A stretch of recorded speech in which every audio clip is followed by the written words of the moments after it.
नमस्कार दोस्तों, मैं आपका दोस्त दिनेश और आप देख रहे हैं रैक्स। जब आप नो कांटेक्ट पे जाते हो उसके बाद पार्टनर से कुछ दिनों के बाद पॉजिटिव साइन दिखाई देने को मिलता है आपको। पार्टनर भी आपको पॉजिटिव साइन देता है, वो भी आपसे बात करने का कोशिश करता है। और जब पार्टनर आपसे बात करने का कोशिश करता है उस समय आप सिचुएशन को सही तरीके से हैंडल नहीं कर पाते हो। यह तो आप बहुत ज़्यादा एक्साइटेड हो जाते हो, या तो आपकी जो फीलिंग्स दबी हुई रहती है इतने दिनों से, बहुत सारे सवाल होते हैं, वो सारे चीज़ आप एक साथ जानने की कोशिश करते हैं, पूछने की कोशिश करते हैं पार्टनर से।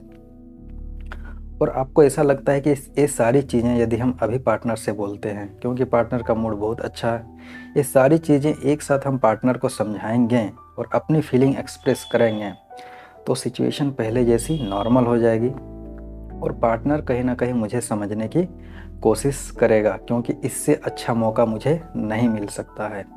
और आपके अंदर जितने भी क्वेश्चंस होते हैं, जितने भी सवाल होते हैं, वो सारे सवाल आप पूछने की कोशिश करते हैं पार्टनर से। और जो भी फीलिंग्स रहती है सारे एक्सप्रेस भी करने की कोशिश करते हैं।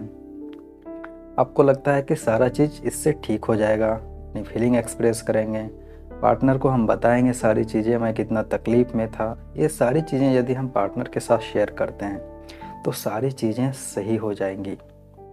तो यहाँ पे आप गलती कर रहे हो, आपको ये गलतियाँ नहीं करनी चाहिए। तो आखिर आपको करना क्या चाहिए, ये सारी चीज़ें आज हम लोग समझने की कोशिश करेंगे इस वीडियो में। लेकिन इस वीडियो के पूरे एंड तक आपको बने रहना पड़ेगा।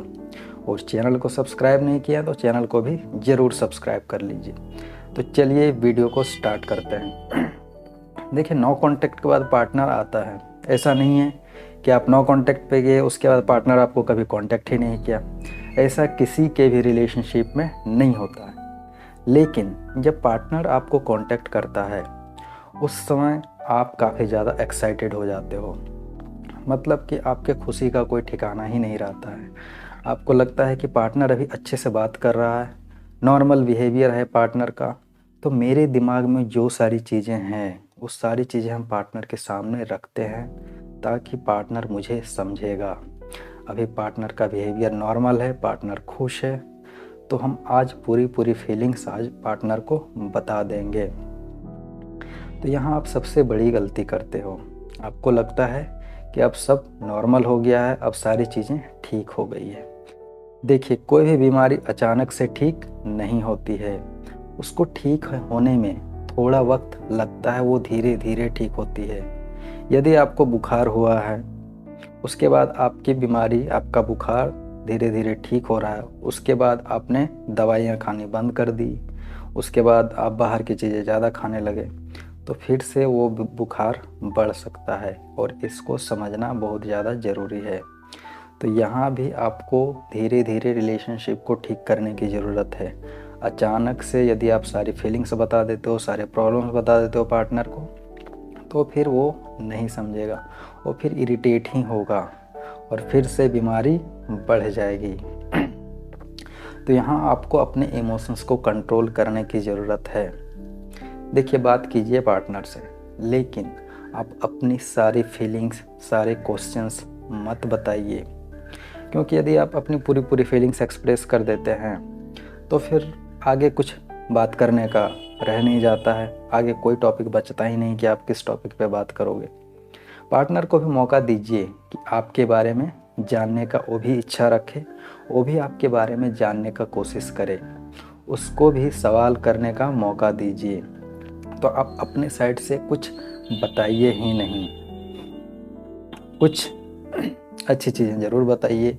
यदि आप कहीं टाइम स्पेंड करने गए हैं, कोई ऐसा पल जिसमें आप काफ़ी ज़्यादा खुश थे, वैसे पल ज़रूर शेयर कीजिए। लेकिन दुख वाले पल कभी भी भूल के शेयर नहीं कीजिए। भूल के भी ये गलती नहीं कीजिए कि मैं कितना दुखी था, मैं कितना परेशान था, तुम आ गए हो तो अब मैं खुश हूँ। तो इस तरह से आपका बिहेवियर नहीं होना चाहिए। दूसरा कि यदि पार्टनर कॉल किया तो फिर आप लग जाते हो पार्टनर के पीछे कि हाँ, कॉल तो आ गया, अब मैं खूब सारी बातें करूँगा। फिर से आप उसी तरीके से मैसेज और कॉल करना स्टार्ट कर देते हो। देखिए, अभी इस समय भी आपको एक दूरी मेंटेन करने की ज़रूरत है। सिचुएशन अभी पूरी तरीके से ठीक नहीं हुई, पूरी तरीके से नॉर्मल नहीं हुई है, ये चीज़ आज आप समझ लीजिए। क्योंकि सिचुएशन धीरे धीरे ठीक होगी। एक बार कॉल कर दिया पार्टनर तो तुरंत सारी चीज़ें ठीक नहीं हो जाती है। धीरे धीरे आप ये समझ लो कि हम शुरू से शुरू कर रहे हैं। जैसे आप पहले पार्टनर से बात किया करते थे, कम बात किया करते थे और बहुत सोच समझ के बात किया करते थे, बिल्कुल उसी तरीके से आपको एक नई शुरुआत करने की ज़रूरत है। यहाँ पे पुरानी चीज़ों को लेके सोचिएगा कि पुरानी चीज़ जहाँ से डिसकंटिन्यू हुआ था, रिलेशनशिप हमारा जहाँ से डिसकंटिन्यू हुआ था, फिर से वहाँ से कंटिन्यू करेंगे तो ऐसा नहीं होगा। ऐसे फिर से रिलेशनशिप उसी दिशा में जाएगी, फिर से बिगड़ता ही जाएगा। थोड़ी देर के लिए टेम्पररी ठीक हो सकता है, लेकिन फिर से वो बिगड़ता जाएगा।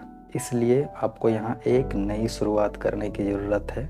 नए सिरे से शुरुआत कीजिए ताकि रिलेशनशिप धीरे धीरे धीरे अच्छा होता जाएगा और एक नई बॉन्डिंग क्रिएट होगी पार्टनर से। तो इन चीज़ों का ध्यान आप ज़रूर रखिए। तो चलिए, उम्मीद करता हूँ कि इस वीडियो से आपको एक नया तरीका मिला होगा, नया आइडिया मिला होगा कि कैसे बात करना है पार्टनर से नो कॉन्टैक्ट के बाद। तो चलिए इस वीडियो को यहीं एंड करते हैं। नमः शिवाय।